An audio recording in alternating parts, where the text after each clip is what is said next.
All right. The last reading, which is fundamentals of credit analysis. Credit analysis has two components: default risk, which is also called default probability, and loss severity given default. The expected loss is equal to the probability of default multiplied by loss given default. Spread risk is another form of credit risk. Now, how can this happen? Either if there is credit migration, where a bond that you invested is downgraded by S&P and Moody's, then what will happen to the spread? The spread will go up. What will happen to the price? The price will come down. Market liquidity risk means that the liquidity becomes worse. So the bond becomes less liquid. Then that also will mean that the spread goes up and the price comes down. Next point has to do with capital structure, seniority ranking, and recovery rates. So before I go into the details, just something that connects with corporate finance. In corporate finance, we talk about capital structure. So simplistically there, we said capital structure deals with how you raise your capital. So at a high level, we said we can have debt, and then we can have preferred shares and common shares, and the relative weightage of these is the capital structure. But now we need to go into details, especially when it comes to debt. Not all debt is created equal. Some debt is superior, some debt is senior, some is subordinated, and so on. And here is the terminology that you need to know. The most senior kind of debt is first lien debt. So in a mortgage where there is a particular underlying property, that would be first lien. You could also have second lien. So up here is most senior, and at the bottom you have junior. So even this is part of your capital structure, because debt is part of capital structure, and how debt is structured also is a sub part of that overall capital structure. Now, let's say that a company defaults, or there is some sort of a default. Then this seniority ranking comes into play. Obviously, the probability, or obviously if a company needs to pay back bondholders or entities that have lent money to the company, who needs to be paid first? In principle, the senior debt holders have to be paid first, and then junior. There is this term called pari passu, or on equal footing. So let's say that a company has issued senior secured debt 2 years ago and then again last year. Any debt that is classified the same way, senior secured for example, would be on the same footing. You can't say that the debt from 2 years is superior to the debt from last year. As long as it is at the same level in the capital structure, then it is pari passu, or on equal footing. Now, related to this, when a company defaults, this doesn't mean that the investors don't get anything. The investors still can recover. How much they recover is called the recovery rate. The recovery rates will vary by seniority ranking. Simplistically, the more senior the debt, the more the recovery. It might also vary by industry. In some industries, the recovery might be higher than others. Depends on when in a cycle this occurs. So if a default occurs right at the beginning of a major credit crisis, then recovery rates might be low. And just as a general point, the recovery rates are very variable across different sorts of industries and different companies. And finally, this priority of claims is not always absolute. And what that means is that, let's say a company has issued senior secured and subordinated debt.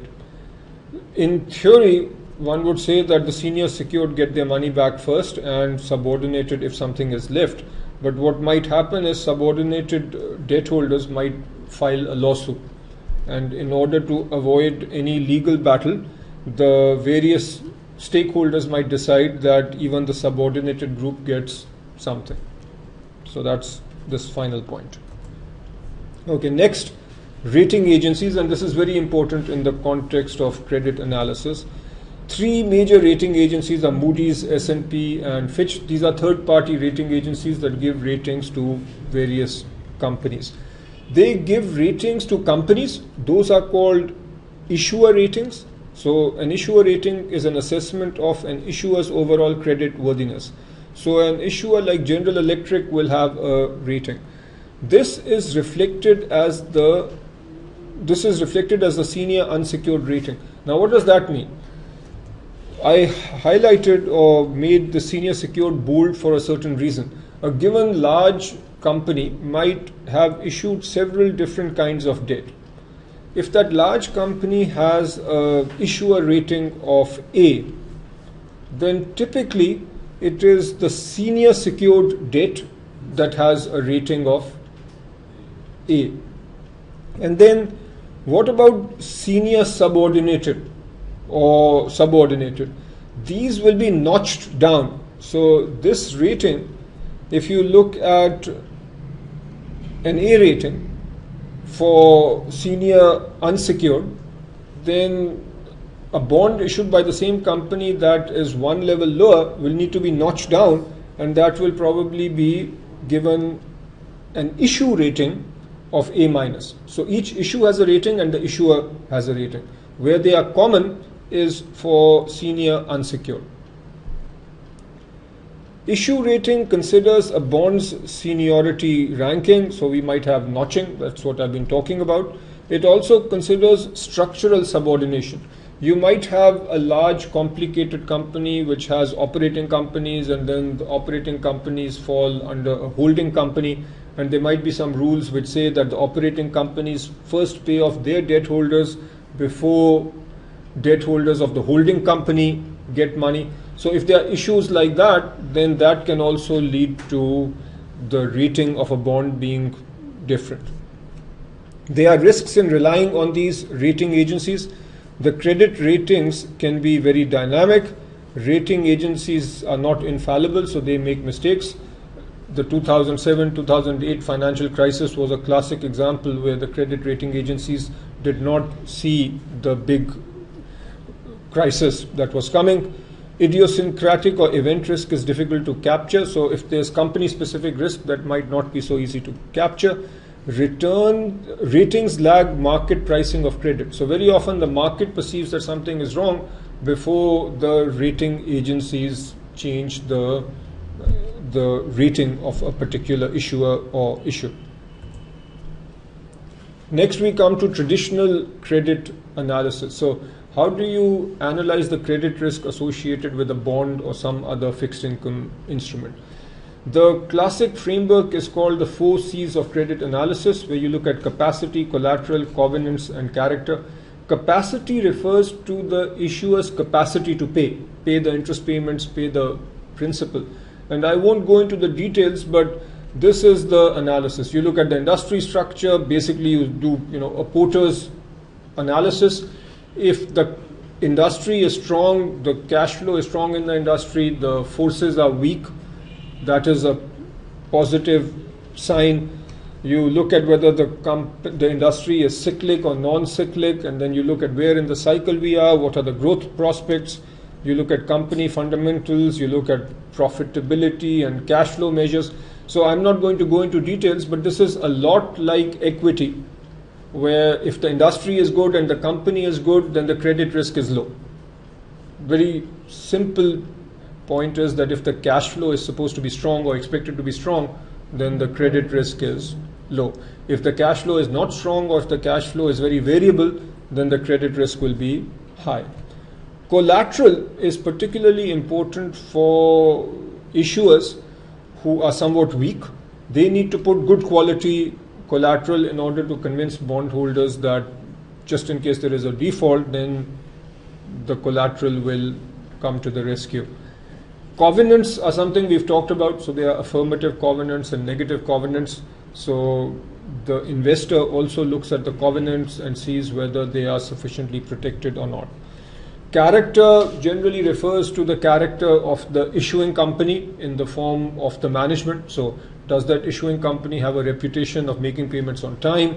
the management team, is that credible? Do they have a good track record in the current company and previous companies, and so on. So these are the items that you look at when you do a traditional credit analysis.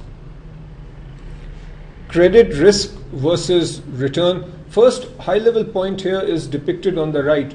If you notice, as with everything else in finance, if the risk is low, then the return will be low. If you can take higher risk, then you can expect higher returns. So here you have AAA rated bonds, and with AAA rated bonds, the returns fall in this narrow spectrum. At the extreme right, you have CAA, so these are junk bonds or high yield bonds, and here the returns span a much wider range. So clearly, as you move right, the risk is going up and potential returns are also going up. And you don't need to know all these numbers, just know the fact that high risk, high return also applies in the bond market. Something else that you've seen in quantitative methods in the first reading, when we talk about yield on corporate bonds, that has several components. One is the real risk-free interest rate plus expected inflation. The combination of these two is your regular nominal risk-free rate. And on top of that, you add the maturity premium, liquidity premium, and credit spread. A company with high credit risk will have a high credit spread. So investors will demand a high return to take on that risk.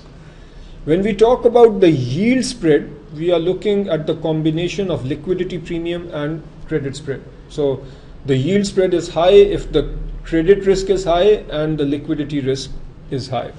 What are the factors which impact the spread? The credit cycle. So if we have a credit crunch, then obviously the spread will be high. Broader economic conditions. When economic conditions are bad, then the spread will be high. It depends on the financial market performance overall, including equities, on broker-dealers' willingness to provide sufficient capital for market listing, and general market supply and demand.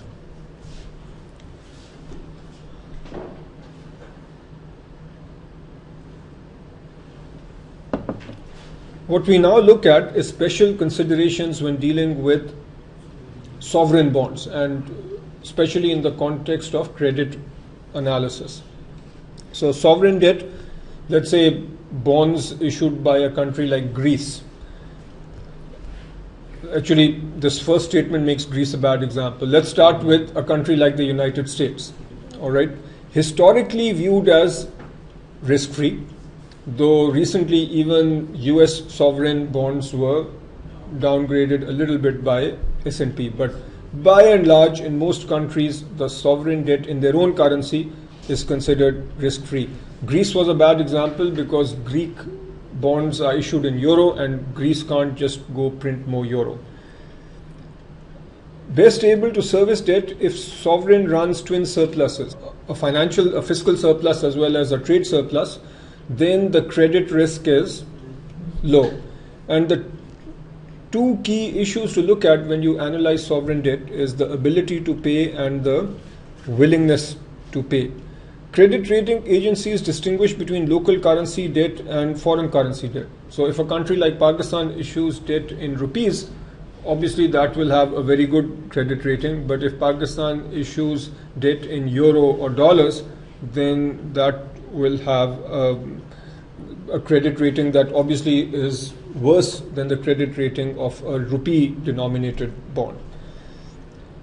There is this simplistic framework that is given in the curriculum. You look at the political and economic profile of the country, and all these items here are fairly self-evident. If the country is strong economically and politically, then the ratings will be better and the credit risk will be lower. You also look at flexibility and performance profile, external liquidity and international investment positions, and so on. Next we come to municipal debt. So municipal debt refers to bonds issued by states, provinces and local governments. Here you can have general obligation bonds. GO bonds are unsecured and issued with the full faith and credit of the issuing government. When you do credit analysis, you look at employment, per capita income, per capita debt. So if the per capita income is high and the per capita debt is low, then the credit rating or the credit risk will be, so the credit risk will be low and the credit rating will be high. If there is an over-reliance on one or two types of tax revenue, then that can be risky. When we talk about revenue bonds, these are bonds issued by, let's say, a municipal authority where the cash flow is going to be generated through some revenue generating projects. There your analysis will be very similar to the analysis of corporate bonds. So we looked earlier at the capacity to pay and the cash flow being generated. So that sort of analysis can be done for revenue bonds. Moving away from the government sector to the corporate sector, high yield bonds. So these are also called junk bonds. They have a rating of less than BBB. Here the focus of you as a credit analyst should be on liquidity and cash flow. So you need to do a lot of detailed financial projections. You should look at the debt structure, the corporate structure, look at the covenants. And an important testable point is that the analysis of high yield bonds is a lot like equity analysis. And in fact, the risk return profile of high yield bonds is somewhere between the risk return profile of stocks and investment grade bonds.